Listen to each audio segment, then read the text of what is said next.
I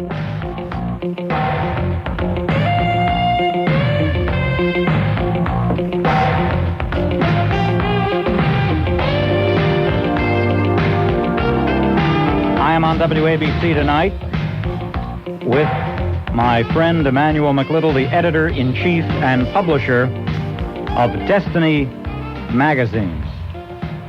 And if you are interested in subscribing to Destiny Magazine, the phone number to call tomorrow morning, because the office is closed now, tomorrow morning at 9 a.m., 1-800-545-5842. That's Destiny Magazine, 1-800-545-5842.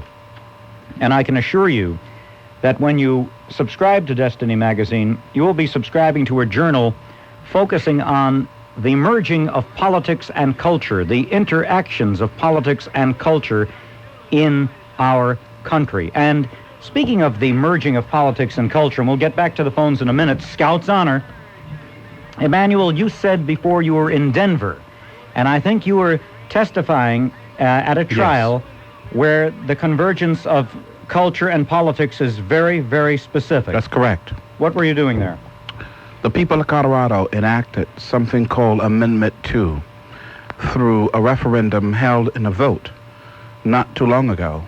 And basically, the Amendment 2 says that the people of Colorado want no laws to be made specifically for the protection of anyone on the basis of race or sexual orientation. In other words, no special rights for gays.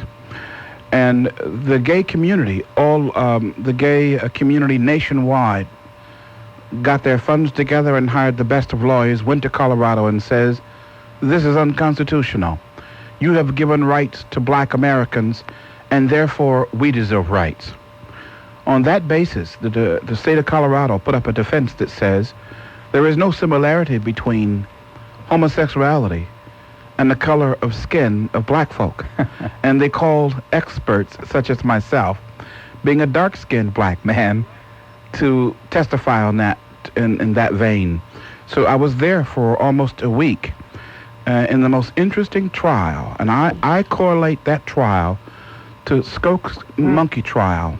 At the time that the whole question of God was on trial, there was a question in Denver, Colorado, as to whether or not homosexuals ought to have laws and ought to have a kind of class citizenship in this country, and it was debated in a courtroom in Denver, Colorado. It's the most interesting thing I'd experienced in a long time. What was the resolution? No ruling yet. The judge, they didn't take it to a jury. The judge is making the ruling himself.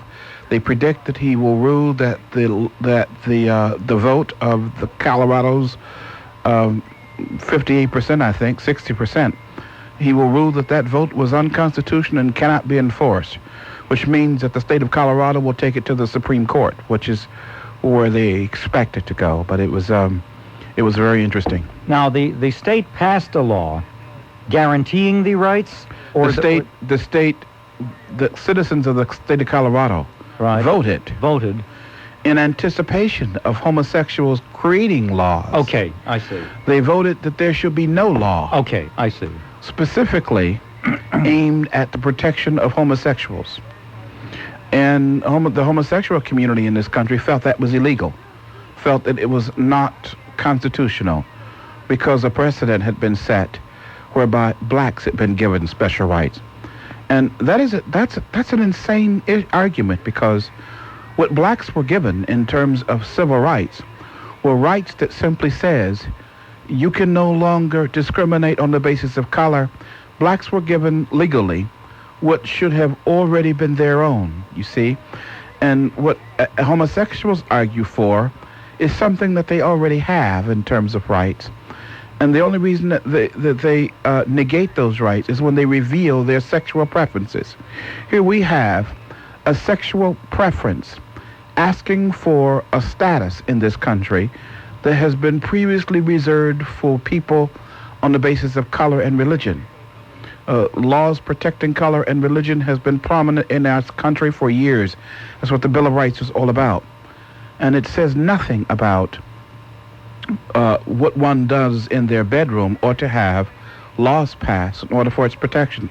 The second point that I want to make is the whole theme of my doing what I do is to show blacks in particular how those people that we thought to be our best friends, our greatest allies, are now telling us that we ought to somehow or another think of ourselves as joined to the political hip of people who want the kind of rights that blacks rightfully have for their own.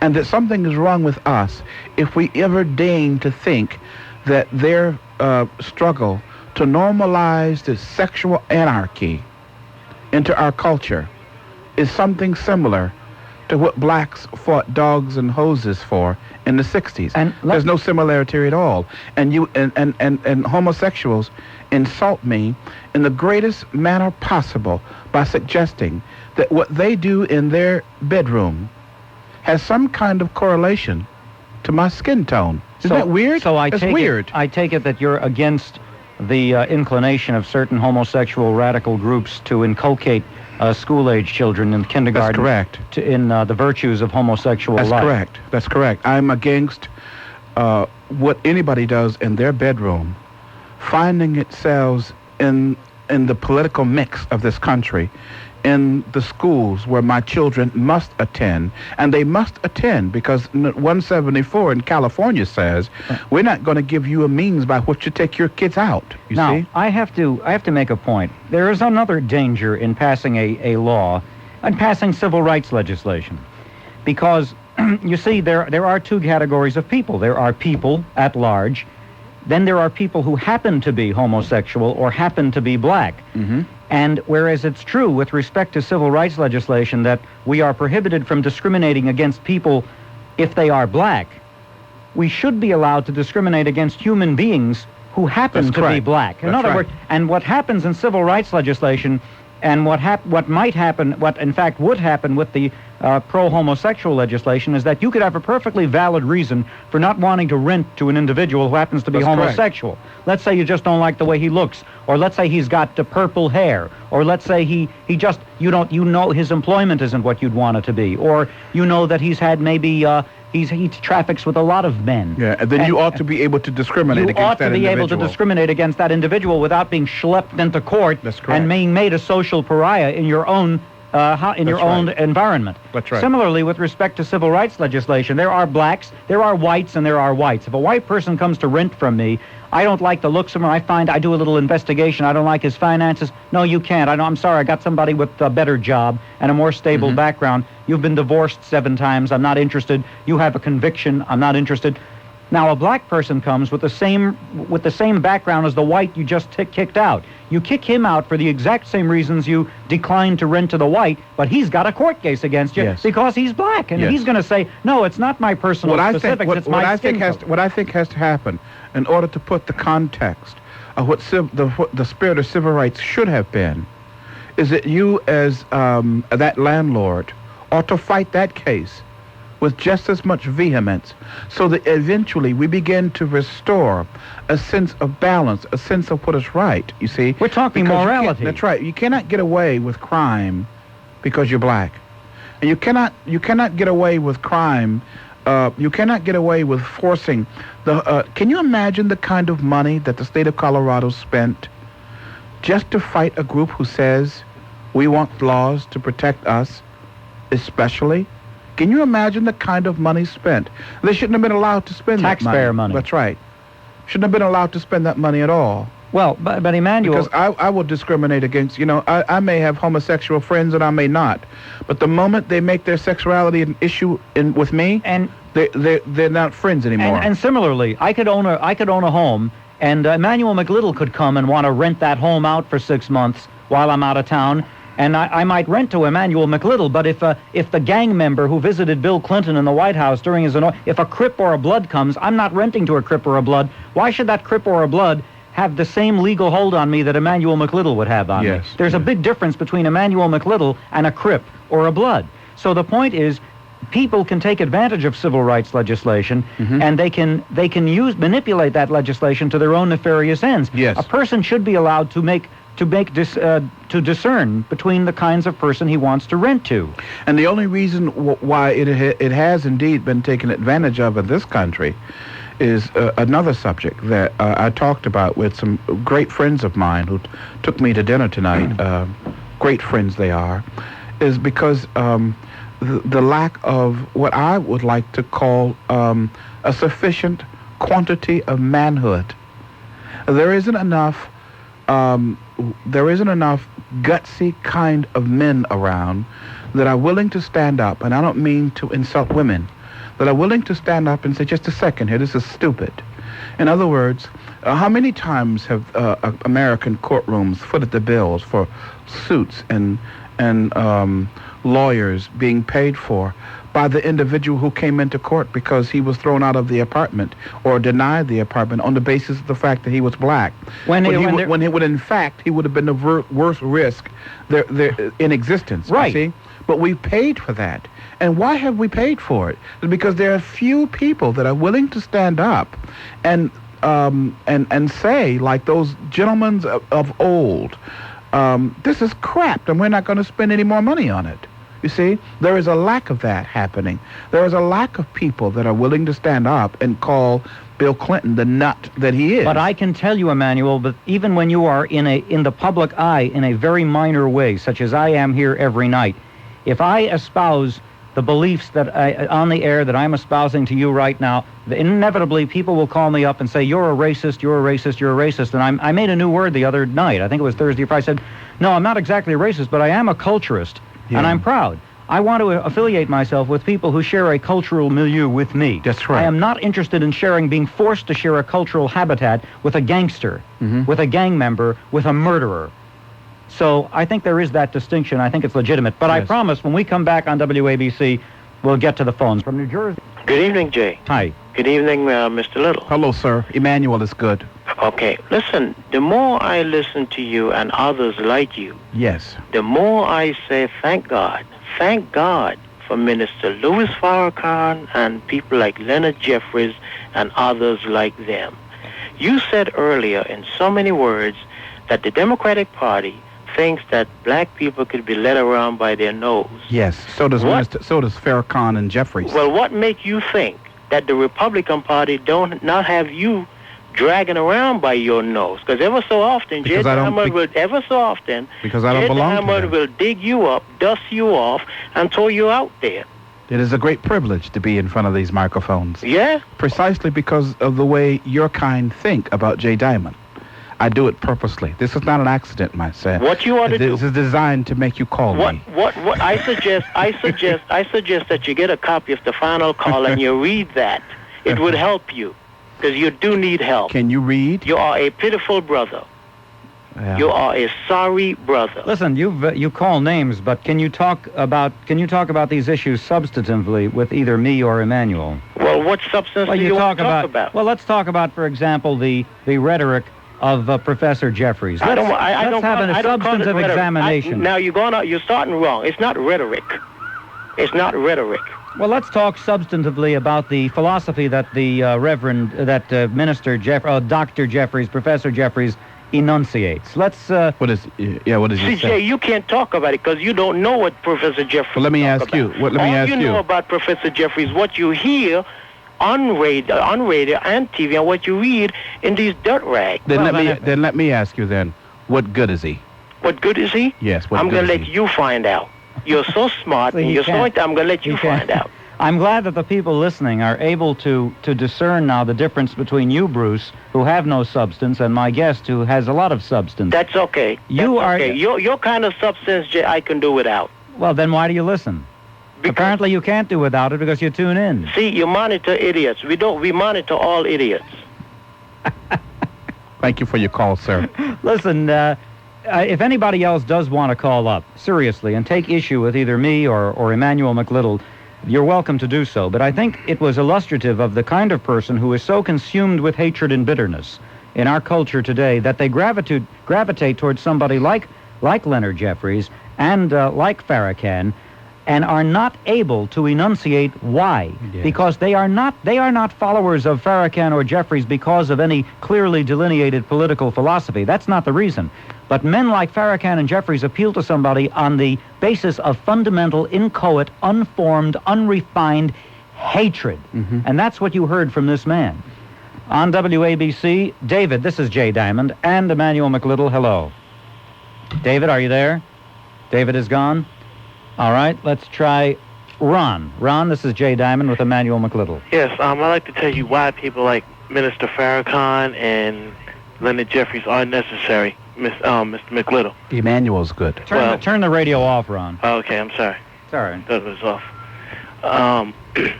People like that bring out information that the white community does not want to be brought out. Such as? Such as enslavement of Africans by the Jews, for one. Yes. For two, they give our people self-hope. Yes. Which the white community has no care about. Yes. And for you to come on the show and act like white people are friends to African Americans is wrong.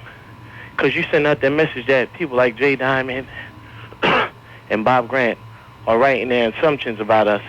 And then you are the one that hurts our community and not them. Well, first, I'm an individual and I don't belong to this community that you say is yours. And for those people who are trapped inside your community, I am trying to get them out. Well, because many of them are killing each other. Can I say many something? of them, just a second, I listen to you now. You be polite.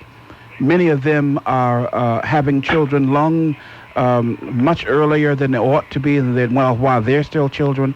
There is a devastation taking place in your community that I would like those people inside of that community to know that there are no real bars that prohibit them from leaving.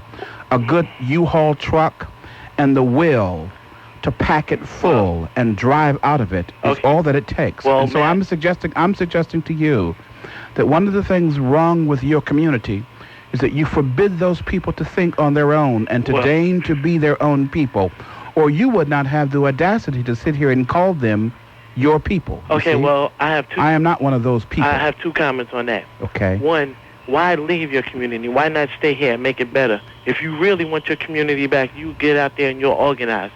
So you shouldn't have to leave your community. You shouldn't allow the drug dealers I am doing exactly to that, punk sir. you out of your community. I'm doing exactly that. Two, but once you leave your community, where can you really go? Because white communities don't want you. Yeah. And then all you got to do is come back. Let me tell you how pitiful your dialogue is. You think that an individual who's black, who does not speak and think the way you think and speak. No. Let Mr. McLittle talk. You think, listen to your reasoning. You believe that to speak and think differently than you is leaving the community. Is it some kind of prison, this community you're talking about? You talk about slavery that white people put on us. What about the slavery that says, I cannot be different? I cannot live, act, think, and move and function in the way that I choose. And that if I do, I will have to endure the wrath of people like you who make these accusations that go along the lines of, you've left your community. You're some kind of Uncle Tom. There's something wrong with you. White folks don't like. Listen at your argument. I suggest that you get a tape of this program and listen to the level of logic on which you argue, and you will see why it is that we're in trouble. The level of logic that you argue, you're saying that we can assimilate into the white society, which is. When did you hear that? The way you talk, you make it seem like white people have the same respect for us. Ron, I'm going to suggest something to you that as a white person, I have a different amount of respect for you than I do Mr. McLittle. Well, why is it impossible? Why isn't that valid? What's illegitimate about respecting one man more than another? The reason why you respect him is because he bows, scrapes, and listens to your type of logic. The reason why you don't... He doesn't bow and scrape. The reason why you don't respect mine. Wait a minute. No, listen to me carefully.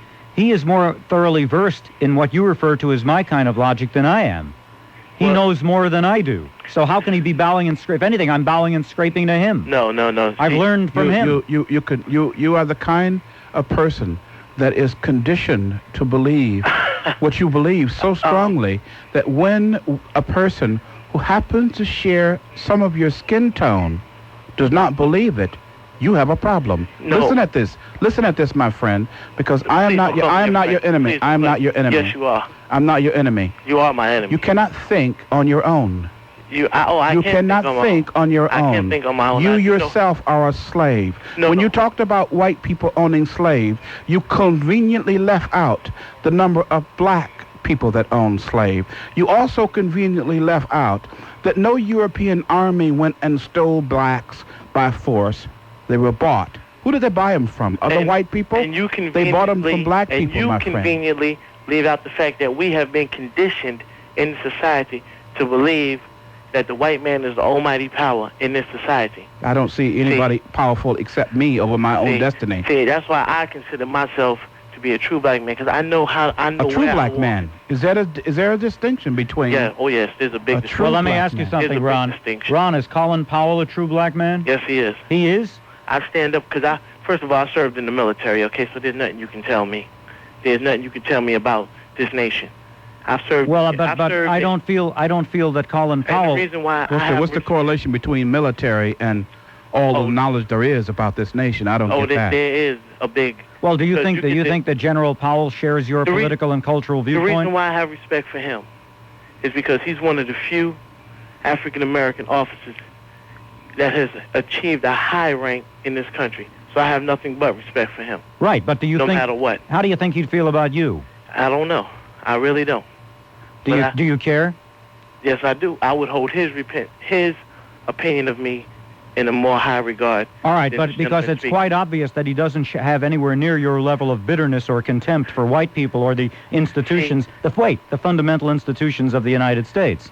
Can I say, when you say bitterness, I have no bitterness towards white people. That's a mistake. And when you start labeling people like that, that's where you make the mistake. Every syllable that you utter is drenched and soaked with bitterness and hatred. No, it's truth. No, I hear it in you. I hear it in you, and I'm a very perceptive guy. Can I say this? Now I have a question for you. Yes. If you showed up and wanted to rent an apartment in a building I owned, would you blame me for kicking you out? And would you think if I did kick you out, it was because you were black? Or is it because, or does it have to kick me out? What about your charming, scintillating personality? My personality would have nothing to do with it. But I'm telling you it would. As long as I'm a good tenant, pay my rent on time, and abide by the rules. I've got one more question before we leave. Yes. Why are you listening to Jay Diamond Show? Well, I listen to Jay Diamond Show because, one, he's entertaining. He's entertaining. Two, I get to listen to the level of people that call him up, the racist people that call him up on his show, and try to act like that all of a sudden in 1993 there are no whites out there who are racist. Okay, one last question. Yes. Do you see any danger in being drawn and attracted to what you resent? Do I see any danger? Yes. Do you see any danger in being drawn and attracted to what you resent? No. You obviously don't like Jay Diamond. No. But you're drawn to him. Why? You misunderstand me. It's his views I don't like. Oh, his views. His political views about the African American community. Actually, you could like Jay Diamond personally. Personally, you just don't like his views about the African American community. But he has radicals that call him up, like John from Staten Island. John is a radical. And John would love nothing more than to kill every African American in this country. And Jay eggs him on. Oh. Jay eggs. What's your name, sir? My name is Ron Jackson. Ron? Yes. Can I ask you to do me a favor? Yes. Listen, objectively, you may and may not have all of the answers in the world. Oh, I know I don't have all the answers. And I only ask you do this one thing. Listen objectively. Oh, I do. There are things that are going off in your mind that's saying, this guy's a nut, this guy's crazy. And if I am, then you're convincing us in your own mind will not change that. Well, see, the only thing that really upsets me is when African Americans. I'm not an African American, my friend. What are you? I'm Emanuel McLittle. Mm-hmm. There's much more to me than color. Okay. Well, and I've never been to Africa in my life. You know what? I am an American. You know what? I love being an American. And have you noticed that? You know why? Wait, can I say? You know what upsets me about this? What is that? Is that blacks have been so trained, or African Americans, which I prefer. Everybody else can call themselves Jewish Americans, Italian Americans. I don't hear everybody else calling them that. Oh, please. I don't hear that. I'm honest with you. You can't tell me that people I tell you right now that if I was in Africa and I lived in Sierra Leone right now, and I had the opportunity to come to America to live, I'd drop my African citizenship in a second to do it. Well, see, listen, African Americans.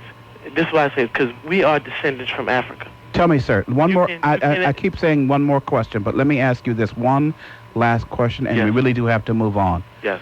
Did you think of the term African American? Did I think of it? Yes. Just answer it yes or no. Did you think of it? No. Why are you repeating it? No, it's not a repeat. You said that you were a man that you think on your own.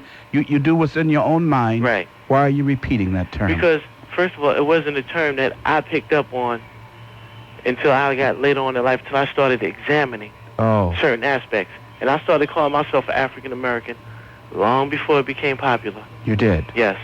Okay? Have a good night. Ron, you too. Ron, yes. Before you go, if you listen to me regularly, have you ever heard me comment on the cult of ethnicity?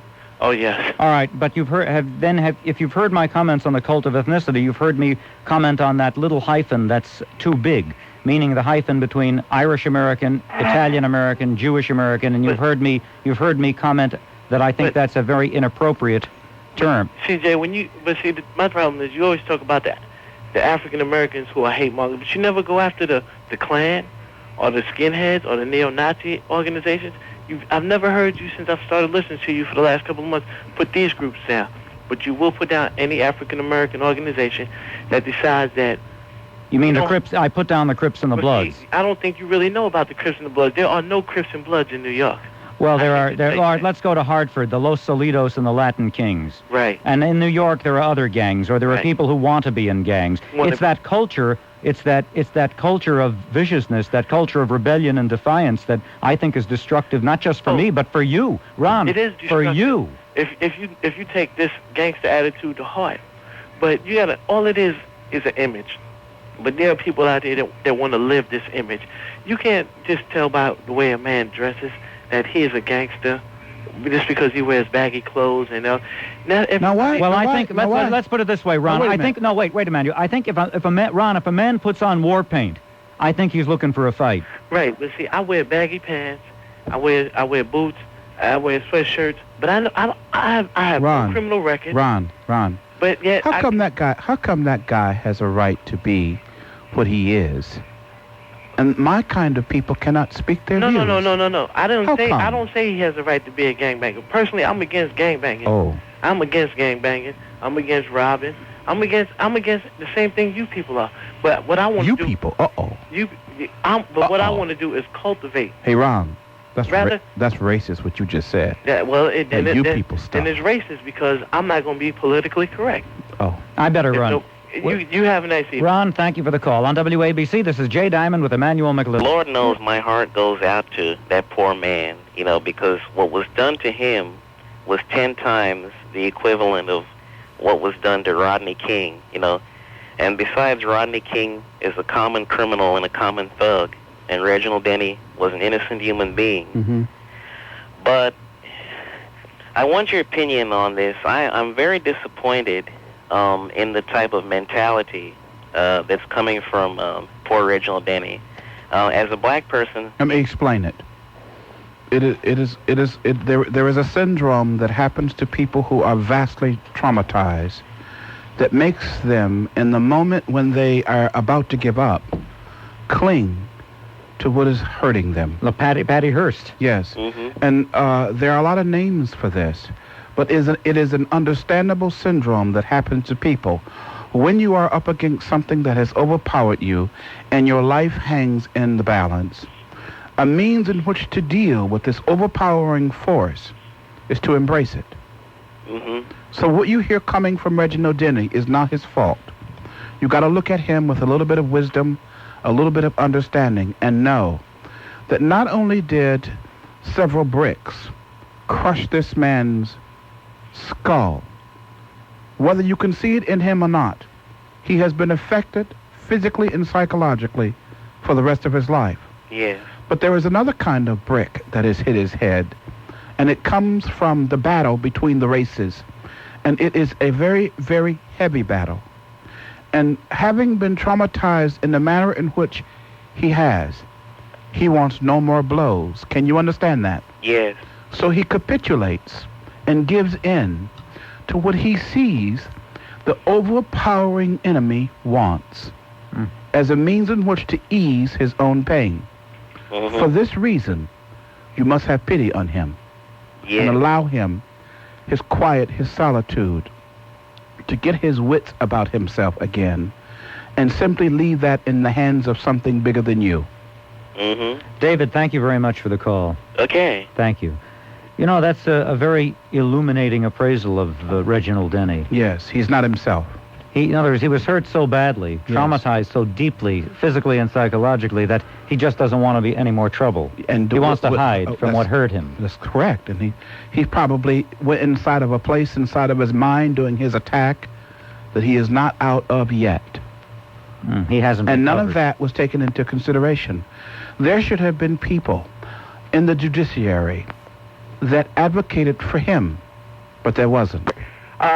In reference to your previous callers who were disagreeing with you, Emmanuel, you know, it's so true that the slave is often hates the man who's free, and I'm a free man because I think for myself, I believe in what I believe in, and you know, as a black person who never developed and never grew up in the way in which human beings should. Yes, mommy. The chief ingredient is love. Yes. And not just mommy kind of love. Exactly. There is another kind of love that comes from men, Dad, that only men can administer. Oh. And so without it, you grow up imbalanced, yes, angry and upset, inadequate and unable to deal with the kind of environment that it is necessary for us to survive in. And what happens when that happens is that you become angry and hostile. Yes. And when you become angry and hostile, lo and behold, if there isn't an Al Sharpton somewhere around to tell you who to be angry at. Yes. And exactly what the problems are. You see? Yes. Now you said it. So now,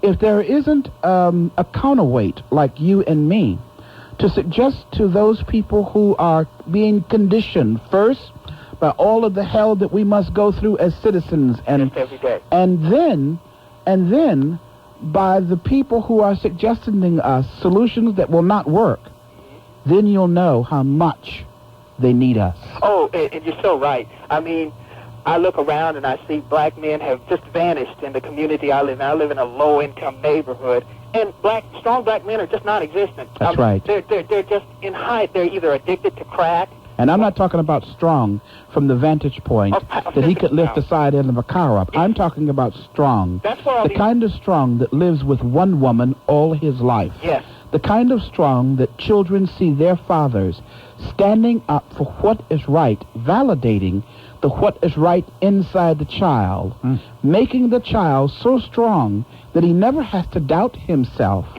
to find a place with some gang group. He's so happy with himself that the gang looks crazy just like they are. You see? It all goes back to the kind of dads that do not exist anymore. Tom, I want to thank you very much for calling. Thank you for your call. All right. I think you've said something of really transcendental importance. I've said on the air once or twice that I think with a lot of the pathology we have in the black community now, projects, drugs, innocent children taking bullets. And according to Charles Murray, who wrote in the Wall Street Journal the other day, that in 10 years you are looking at what has taken place inside black America being a nationwide phenomena.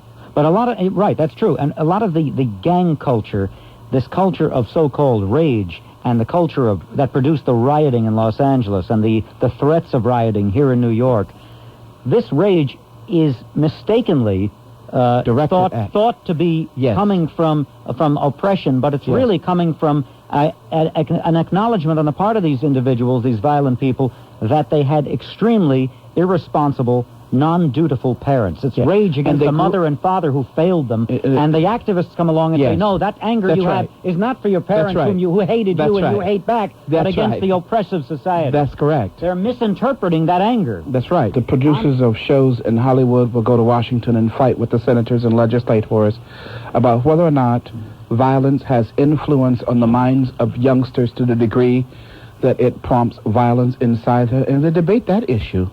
But they have curiously stayed away from the whole idea that there is possibly a danger in exposing people to the act of sex too early, and too much. It's almost as though that they want to divert our minds to whether or not killing people on TV is dangerous so that they don't have to talk about the thousands and thousands of sex scenes that are viewed by children as early as 1, 2, 3 years old.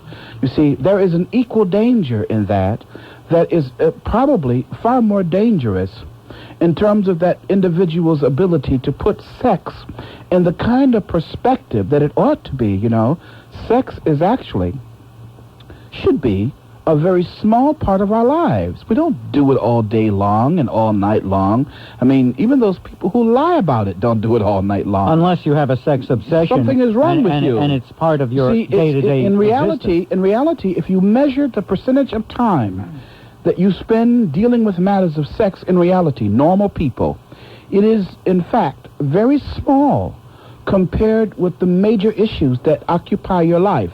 And yet, when we look at what the movers and shakers of Hollywood want us to believe, it is 90% of what they want to believe. Why do the movers and shakers in Hollywood, the people you recall movers and shakers, why do they want to why do they want to promulgate a culture that is sex obsessed? Let me ask the question a little better. Why would the Hollywood sit in front of congressional committees, fight about violence, and never mention the word too much sex? I think because when you are immoral and when you have accepted a code of immorality, you are weaker as an individual. When you become weaker as an individual, all of the rest of life becomes difficult. And when life becomes difficult, you need help. When you need help and are looking for help, there is a political party that is conducive to that kind of help. Is there a connection or not? It's interesting when you reflect on the morality or the lack of morality in our culture as advanced by the people who control Hollywood. You think of the Michael Jackson case comes to mind again. They were talking about it on the network news, and now he says that he's embarrassed that he who has talked against drugs now is revealed to have been a drug addict. Well, it's arguable. Is he more embarrassed to be a drug addict? He probably is less embarrassed about being revealed to be a drug addict than he would be to go back to California and face the music in court. That's right. And by the accusations of being a pedophile is much greater. And while he was entertaining those, he doesn't dispute that he was entertaining children in his bed.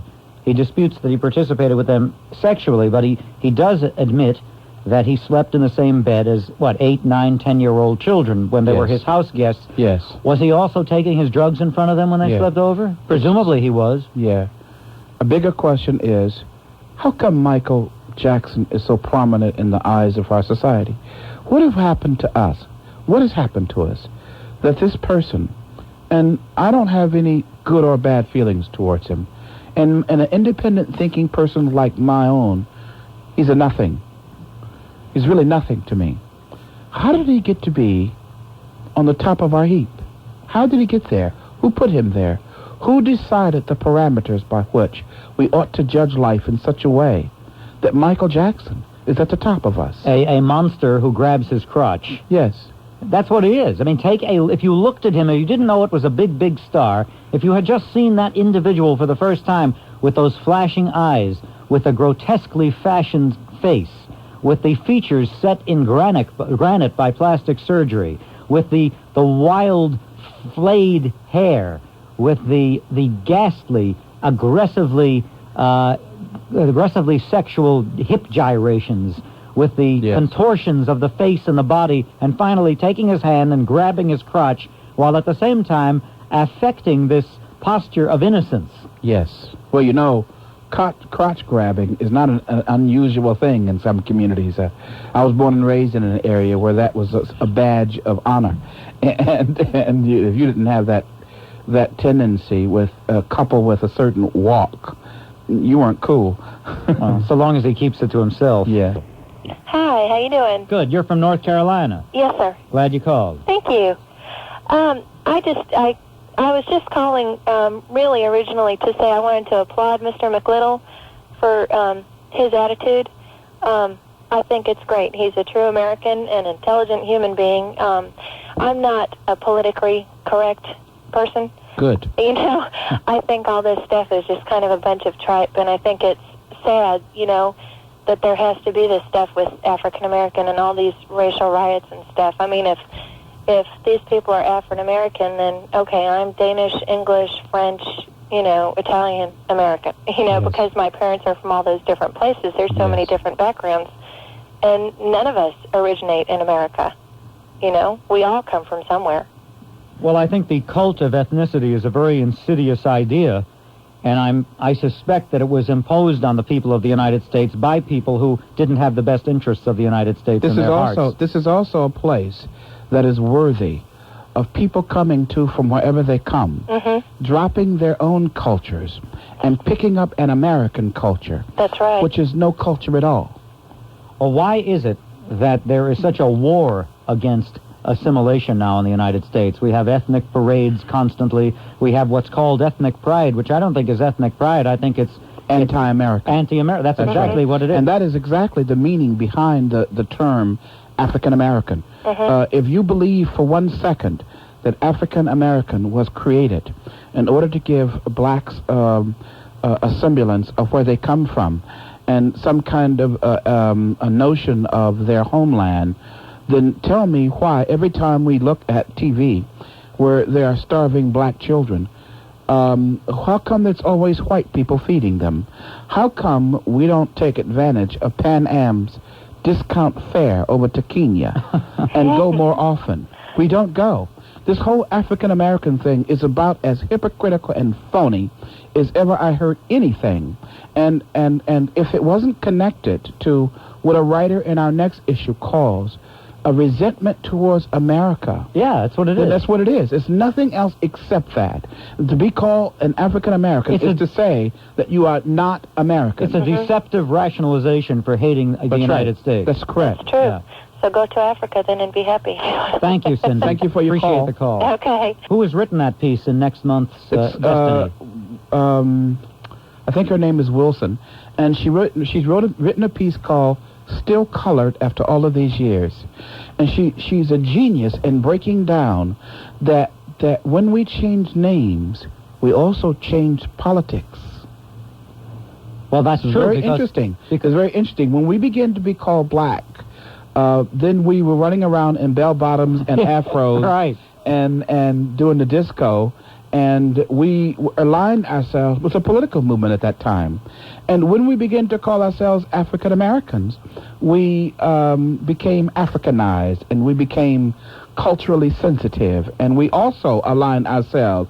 And so came Uzis and 9mm and that kind of thing. The very appellation is defiant. That's right. And it is defiant. And it encourages a defiance of attitude that goes beyond the name. And you do it. You hypnotize. When you call, I'm an African American, it's defiance. That's defiance, right. Defiance. You begin to act defiant. That's correct. And then what comes from that, I think Benjamin Franklin, Emmanuel, said, whatever is begun in anger ends in shame. That's right. They have this flop in them that the white man is doing this, the white man is doing this. And I have told the people, here I am up in age, when I was coming up, I had more of a hard time than the black has today. They are very lucky today. Yes. Everything is at hand for them. But I am very hurt to know that what's going on, every black person is ignoring the fact, and they must realize that we, the black people, and especially our men, are really doing a lot of crime. Especially our men. Yes, they are doing a lot of crime. Freeze frame that. Especially our when men. I says, okay, I'm going to tell you, when I said the black men, as a woman, myself, it is very hard to communicate with them. They're doing, okay, let's say like they're going out there, stealing. Let me tell you why. They're doing things like bad, stealing, robbing. Let me tell you why. When you have let down your community, when you have let down your family, when you have let down your country, when your whole race is decimated because of the lack of gumption and guts and honor and decency on your part, then there is nowhere else for you to escape except inside denial except inside the blaming of white people for what has happened to your own kind. If you were to carry the logic that white people did it to us, you have to also believe the crap that they are stronger than us, better than us, because it is only what is stronger and better than you that is capable of taking you over. You see that? You're right. Now, if it is true that there is no real difference between white people and black people are as capable of whites, then how is it that we're so far down the ladder? How is it? I say that it has nothing to do with whites at all. It was the fact that we lost men. And I'm not willing to judge this. It may have been because we were so angry and hostile and traumatized over slavery that we just simply couldn't recover and drank rather than deal with what took place. But in any event, there is all kinds of women in these United States of ours who are trying to do what a woman cannot do alone. You cannot possibly raise those children, work, wash, clean, cook, go to school meetings, keep Johnny in check. You can't do it alone. There is something else needed. Well, that is true, because there's a lot of women, even around where I am, it's more single women if they have no husbands, but there's babies coming. And you know why? The men are in the street. You'll see them pushing carts. And you know why they're so angry you know why they're so angry at men? It's because black women unconsciously know that black men has let them down. Yes. They unconsciously know it. They don't know how to put it into these words. They don't know how to articulate it, but they know that it's got nothing to do with whites. Our children know that it's got nothing to do with whites. Our children know that there are no honorable men. That is true, sir. We know that. As a woman, I know that also. It has nothing to do with colors. May, I want to thank you for calling. Thank you. Okay, and sir, wait a minute. Go ahead. And I, like Reginald Denning, I feel that he has been raped very bad by the system. My heart bleeds for him. This is a terrible thing that's happened. Even to this man. Yes, and you awful. You feel for him no matter what his color is. I feel for him regardless of what his color is. I cried a tear for that man. Listen, sir, as what happened to anybody who would lose a son in the street over foolishness or because somebody have their rage, I feel as a mother and a human being for them. Yes. What happened in Crown Heights to Youngkin Rosenberg, nobody has ever called up and said anything. That boy has a mother. Yes. I feel for him. And what happened was wrong. I do not take wrong to make right for no color. May, you are really an angel. You know that? I appreciate the call. Okay. Thank you very much. Bye-bye. I have a subscription to your magazine, and it was through hearing you, I think maybe early in the year or last year on the Bob Grant program. Yes, sir. And what I want to say is that I agree with what you're saying. I find myself as an outcast among a great deal of black people because you say this and then you just get overwhelmed. Yes. But the point I'm trying to say, I agree with what you're saying. And to Mr. Diamond, I want to say that even though I agree with what Mr. McLittle is saying, I feel that 50 years from now, after most decent people have abandoned most of the American cities, and countless number of innocent people have been murdered on the street, after more billions have been spent on welfare and urban renewal that gets torn down as soon as you let certain elements in, that we will still be discussing this because unfortunately, and it kills me to say this because I'm a black person, that 50 years from now, we will still be discussing this because unfortunately, the Emanuel McLittles and the Roy Ennises and people like myself will not be able to wrestle the steering wheel of intellectual and moralness from the Jesse Jackson and the Roy Ennis. So, I mean, even though I agree, and it helps me to hear this, in the final analysis, unless black people who know better and whites, people of goodwill. Yes, exactly. People of goodwill. You know, Alex, Alex, it's astonishing that you called just now because during that last break, I was saying to Emmanuel, I said that right now I was repeating what I had said before, there are many people in the black community who are hearing from their neighbors that 2 and 2 is 5.5, and that's become the cant. That's the politically correct cant. People are Wait, I'll let you talk. People are believing lies. And so many people who know the truth are afraid to oppose those lies. I get faxes here to WABC during my show sometimes where the fellow will say, Jay, I'm black, and I relate to what you're speaking about, and I want to point this and this out to you. It's even worse than you think. But, Jay, whatever you do, do not read my name on the air. I'll be a pariah amongst my friends and my community. But I have a feeling that someday, if there were a dozen Emanuel McLittles, and they could be heard, one day people will wake up and say, you know something?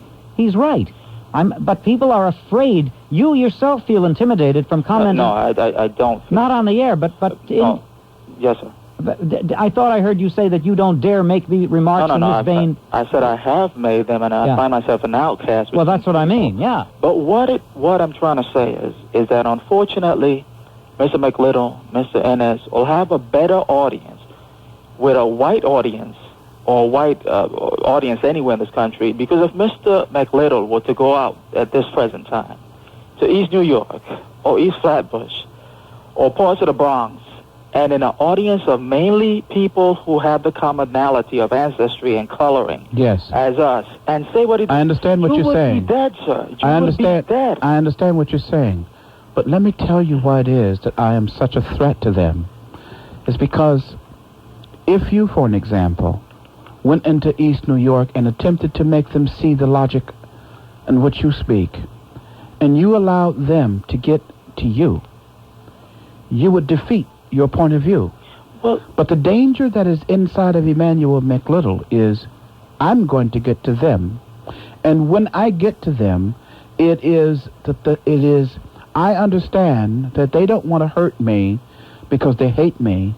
They want to hurt me because my logic is so clear that it makes them doubt their own sanity. Mr. McLittle, there is a method to what I am doing, and I suggest to you that don't be so pessimistic as to believe that we've got 50 years before this pimple burst. I say we've only got 10 or 12. Well, something is happening in this country now. You're seeing it in voting patterns.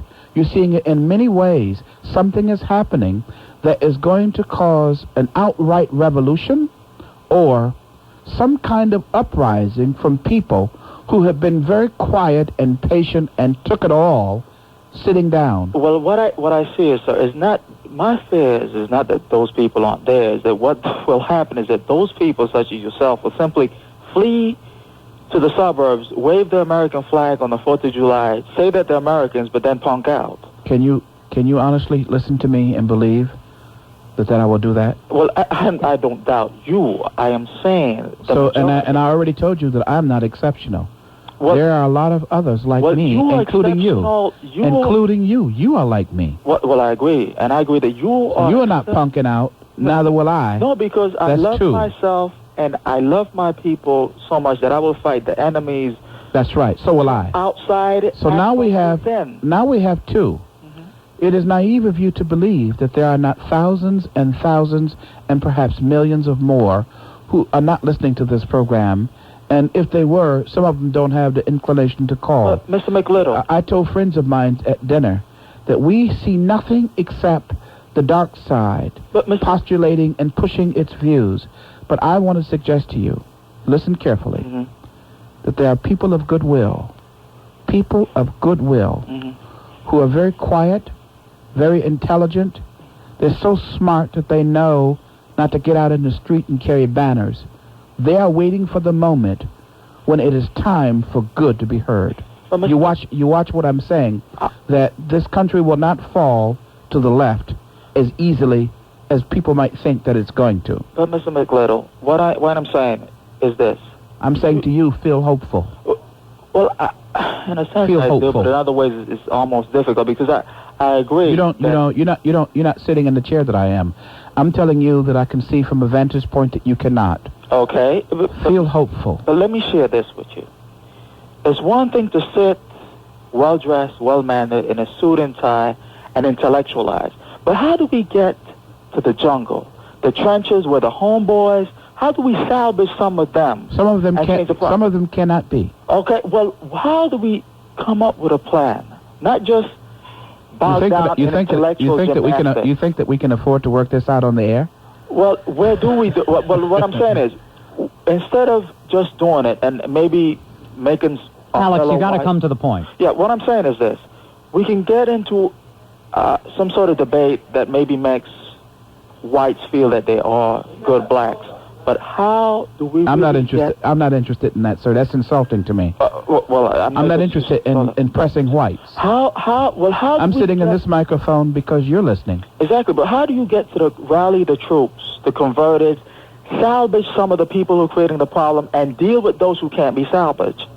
If you cannot see that there is an intelligence greater than yours, then you cannot possibly see that perhaps rallying the troops may not be your and my business. All right, thank you, Alex. Thank you, gentlemen. Appreciate it. Emmanuel, from where do you derive your feeling that the left can be successfully opposed? They've put so much pressure in the last 20, 25 years. What makes you think that they're finally going to hit some obstacle? Well, I think that they can be successfully opposed because they lack one critical ability that seems so horribly prominent that I'm surprised none of them have discovered that they have this hole in their network. The left has no ability to say no. The left does not know how much is enough.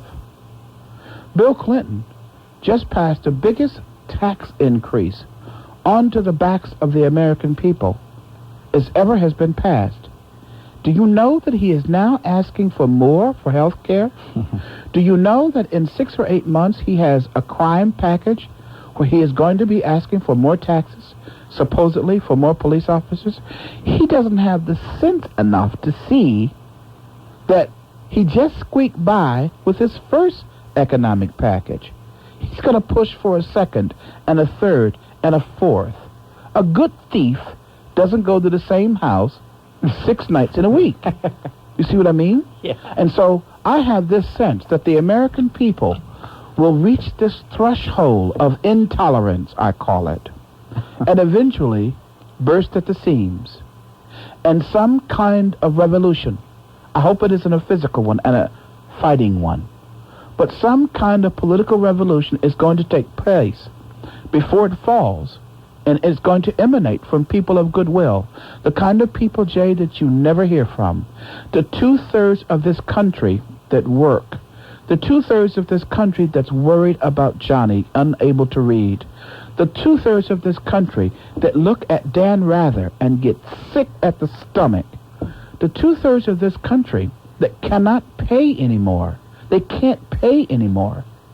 And at some point, some liberal is going to push the next tax bill through, the next demand through, the next imposition through. I mean, we've already normalized homosexuality in our culture. At some point, we're going to be arguing and debating what's wrong with having sex with dogs. But wait a minute. Normalize homosexuality. I feel fortunate they haven't made it mandatory That's yet. right. And you know, it's going to be 10 years before we're arguing and debating about this, the nuances of bestiality. You see, at some point, the American public will say that's enough. At some point, I believe that. Well, you know, Bill Clinton is very fortunate. You're right. He won the presidency with 43% of the vote. And I guess he ought to be walking on eggshells, but he isn't. He walks around like he's Lyndon Johnson. That's right. He ought to be walking on eggshells. Like it's a landslide. So that's you'd think. So he lacks that political sense enough. He lacks an ability to say, just a second now, I've got to be careful here. He gets one vote. He wins one. He gets 218 votes, and in the Senate he gets Gore to cast the deciding vote. Right. He wins the tax bill by one vote in each house. Now he's trying to put over NAFTA. It's very interesting. When people talk about NAFTA, they call it the treaty. That's right. But when it comes to voting on it, suddenly it's an agreement. You know why it's not a treaty when they vote on it? Because if it were a treaty, they'd need it they have to win by 2/3. That's correct. This way he can go back to the well and croak out the one more than half. Yes. And that's the only way they could win. You know, if he wins the NAFTA vote on Wednesday, he'll only win it by the usual 1 vote, 2 votes tops. But could you imagine if he faced the crucible? Face the challenge of having to win the NAFTA treaty, which is what it is a treaty, by 2/3, he wouldn't have a prayer. That's right. But now, we were speaking, you are not exactly feeling sanguine about NAFTA. I'm not real happy about NAFTA at all. It has been debated in the same way that we debate a whole lot of other things that turned out not to be so good. And I'm very skeptical about, the initial purpose was that we wanted free trade. Well, if you want free trade, remove the barriers that impede free trade. And what the hell is this 32,000-page document that none of us know what's in it? The week after How can we pass that kind of a true. bill? Nobody understands 32,000 pages of documents. What is in that? 32,000 pages, Would you Emmanuel. sign a document in your home? 1 month. 1 month after the vice president makes a show on the White House lawn of the way in which he will eliminate paperwork. Really something that is indisputable. They will tell you that they are championing justice. Yes. While inflicting the most grotesque injustice. And they tell you that they are championing justice because they realize that buried inside the chest bone of most people is a sense of justice.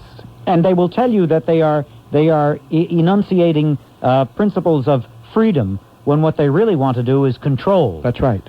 So they are the exact opposite of what they purport to be. That's right. Of what they pretend to be. That's right. They are literally the Trojan horse. They are the wolf in sheep's clothing. And they are marketing experts. They are marketing experts. And anybody in the first year of marketing knows that what sells a product is the fact that people want it. So when you have the political correct crowd calling their brand of